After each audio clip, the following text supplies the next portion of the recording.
impyerno, Bumbulorin, no? Siguro na sa kamaluluyon, una na sa kamahigugmaon Bumbulorin. So kini magyung kamatayon mo na gini Bumbulorin, no? Mo nang final moment good diha kung kinsa nasim kasing-kasing. So imo lang masangpit ang Ginoo. Before ka mamatay Bumbulorin, sa ang Biblia nagtudlo sa ato nga dili gyud ka maimpyerno. Dadon kina sa gingharian sa langit apan doon naging mga purification Bumbulorin. Kay ang Ginoo hustisya man. So muna ang balanse gyud, no? Ang kaluoy ug ang hustisya sa atong Ginoo makigsunan. Brother Clive, naa man gyud gihimong example ang ato ang mga igsuon sa mga protestante, no?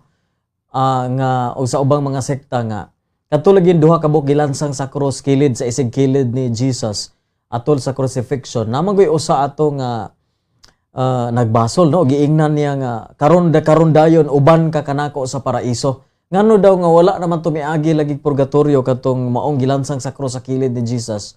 Gidiretso na mag-uba gidala sa langit. Unsay explanation ni adto? Ang explanation sa tong simbahan nini Bumbulorin maong ang mga suffering sa diri sa kalibutan form pud ni of purification Bumbulorin. Muna kadtong iyang paglansang pud sa cross sa kairan sa atong Ginoo, dili pud to sayon ang iyang giagian Bumbulorin. So hilabihan pud nga kasakit ang iyang giagian uban pa sa mga tortures ug motoy ni serve as purification sa iyang Bumbulorin. Kay kung ang purification through sufferings diri sa kalibutan ato nang ma-serve, ato nang madawat Bumbulorin, dili na kinahanglan nga iagi pa ta og purgatory.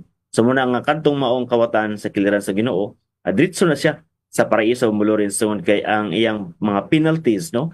Iyan namang gisuffer daan sa dihang gilansang siya sa cross tapad sa atong Ginoo.